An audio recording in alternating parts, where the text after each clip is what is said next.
Dímelo mi gente, what's up? It's your boy Gus from GusVillaJewelry, back with another Q&A Fridays. I know you guys love them. You get so much information out of them, and I love doing them. This week's episode is fully jam-packed with questions about rhodium, questions about watches, and a bunch of other stuff that you guys wanted to know. These are all your burning hot questions, and I'm here to answer those today. So without further ado, creep, hit me with that intro music.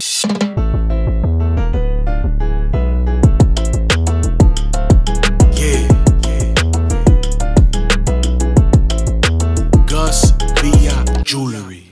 Question number 1, _Fat Dre. Why does some gold look more yellow even though they're the same carat? I can't tell you how many times that is asked to me, and so many times that people just assume that a particular carat is supposed to look like something. For instance, I get this 18 karat thing all the time. Oh, this 18 karat, I love the way it looks, as if it were this regular universal kind of thing. That couldn't be further from the truth. Gold is whatever the alloy is mixed. In other words, I can make gold look like anything I want it to make. Some people want it to look darker, I can make it look darker. Some people want that more silvery yellow tone in the 18 karat, I can make it look like that as well. I can make 10 karat look like 18 karat. It just depends. The alloy is ultimately what dictates what the chain color is going to look like. The more darker alloys I put in there, in other words, zinc, copper, silver, all these other types of metals, the more of those I put in it, the darker it gets. Lighter looks have lighter metals in them. They'll have rhodium, platinum, etc. The most commonly referred to 18 karat gold is the Italian, which have this very, very cheesy yellow. They use a lot of zinc in their mixture, and that's why it looks like that. But it boils down to just what types of metals are mixed in the mixture. That's it. Nothing is supposed to look like something until, of course, it's 22 karat and above, because at that point it's so much gold in there and I really can't manipulate the color that much. So from 22 karat to 24 karat, those are going to look exactly the same no matter where they come from. But anything like 18 karat, 14 karat, 10 karat, it literally just depends on what I put in that mixture. That's a great question and something that a lot of people need to know, because they're hell-bent on a certain carat being a certain color, and that just couldn't be any further from the truth. Question number 2, Brandon.Keons. What's the benefit of rhodium dip-in silver jewelry? These Q&A Fridays, this particular week, has some banger questions. And let me tell you the full response to why you want to rhodium dip it. Number 1, of course, the look. Whenever you dip rhodium over silver, it's a white-based metal right over another white-based metal, and you get this beautiful, glossy, very, very shiny finish. It also resembles white gold a lot. It's beautiful, and to be honest with you, one of my favorite types of metals. I even like it more than rose gold. White gold is a vibe. There are a lot of people that can pull it off, and I can't tell you how popular it is right now. The second reason you want to rhodium plate it is, of course, it's silver. Now, silver, like I always said it before, is like your hot ex-girlfriend. There's a lot of maintenance. It's going to tarnish. The sulfur in the air makes it black. It's a really finicky metal, and it does require some maintenance. And a lot of people don't like going through that maintenance. They don't want to have to clean all their silver jewelry every time they use it. They don't want to run a polishing rag through it either. They want to just be able to wear it, take it off whenever they want. Zero maintenance, zero headaches. I'm kind of like that too. So if you rhodium dip it, you're going to give it that extra coat on top of it. It protects the silver from inside. Plus, it also protects it from any sort of scratches and light little scuffs like that. And it keeps it looking lusty and beautiful and shiny. And it's,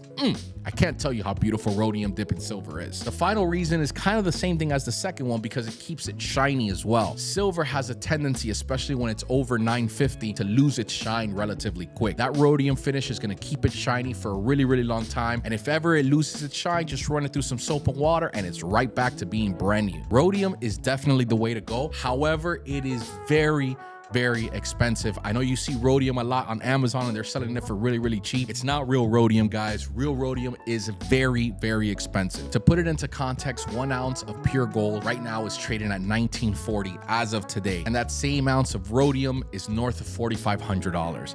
It's a huge difference, and it's very, very expensive. But to me, it's worth it because it's going to save you a lot of time in the long run. Plus, it keeps it nice and shiny. Question number 3, NJC_Trapezi. When do we know when it's a good time to buy gold? When the gold stock price goes down? If I knew the answer to it, I would be a millionaire. I'd be driving around in a McLaren, holla at me with a bunch of mommies in the car, but no. Just a broke guy from Hialeah, because I have no idea what the answer to that question is.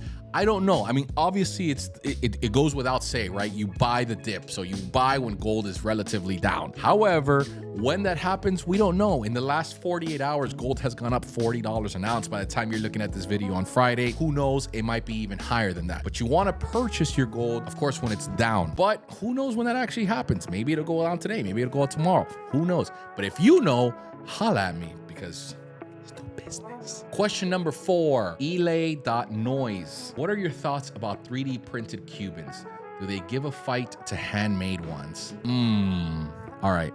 Let me take off my unbiased hat and give you as objective of an answer as I possibly can do. Printed Cubans suck. Let me try that one more time.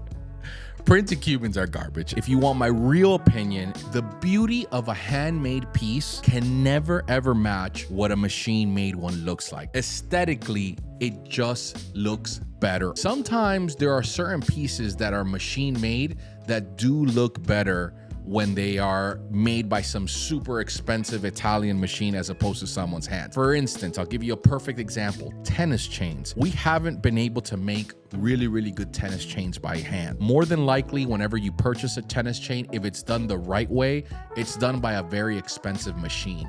The alignment, the precision that it has to take to make each one of those prongs in that chain is something that a machine could do so much better than hands. However, Cuban link chains specifically shouldn't be 3D casted unless they are coming with prongs.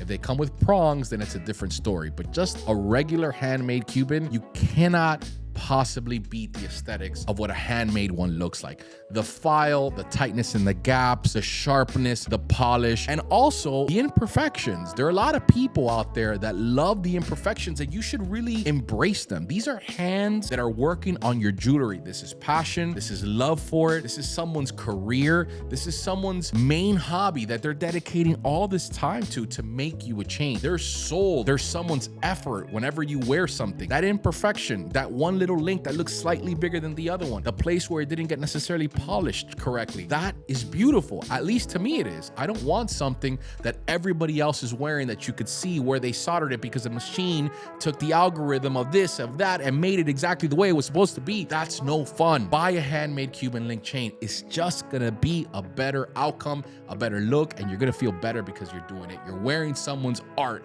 on your neck. Great question. Also, that was super biased, but I don't care. Buy handmade, bro. Question number 5 and final question. Oh snap, it's MJ. I just saved up enough money for a Tudor Black Bay, but I'm thinking I really should go for a Rolex. Should I just pull the trigger on the Black Bay? The answer is yes. Yes, of course. Yeah. A Black Bay Tudor is a beautiful watch. Honestly, it's one of my favorites in the Tudor line. The only thing that I don't necessarily like about Tudor specifically is that the Black Bay watch has so many variations. There's the Black Bay Chrono Panda, there's the Black Bay 58, there's a Black Bay 54. There's so many variations to it. It gets a little confusing. So whichever one it is you choose, if it's something that you truly like, a Black Bay is a beautiful, beautiful watch. I have one myself. It's a watch that I wear very often. As far as an investment goes, yeah, you're probably gonna lose a little bit of money if you do buy it retail, maybe a couple of $1,000s. But if you like the watch, that's what matters. The beauty about what's happening right now, more so than it was maybe a year and a half ago, is that the people that are buying watches are buying the watches because they genuinely love the watch, not because they want to make money on it. I can't tell you how many people buy Panda Daytonas just so that they can flip it and make thousands of dollars, not because they genuinely love the Daytona. That part of buying watches is killing the industry and killing the hobby for true enthusiasts who like the watch. If you saved up enough money for a Black Bay, buy the Black Bay. Screw Rolex, to be honest with you. And not because Rolex is a bad thing, but because you wanted the Black Bay to begin with. Don't try to save money to get yourself on the next scale. Buy what you like. And if you like the Black Bay, do it. It's a beautiful watch, man. You're not going to regret it. And it's something that you're going to pass down to your kids and your kids' kids' kids. That about does it for another Q&A Fridays. We appreciate you tuning in. Of course, if you're interested in a Miami Cuban link chain, please visit us at GusVillaJewelry.com. If you're looking to add another watch to your collection, or you're looking to buy that very first timepiece to enter into this sick world of watch collecting, call us, speak to me directly, or any one of our sales representatives. Our telephone number is right on the website. I'll see you guys next time. Make sure to subscribe to the channel, man. It helps give it a thumbs up, hit that notification bell. For the love of Christ, help your boy out. See you guys in the next one. Holla.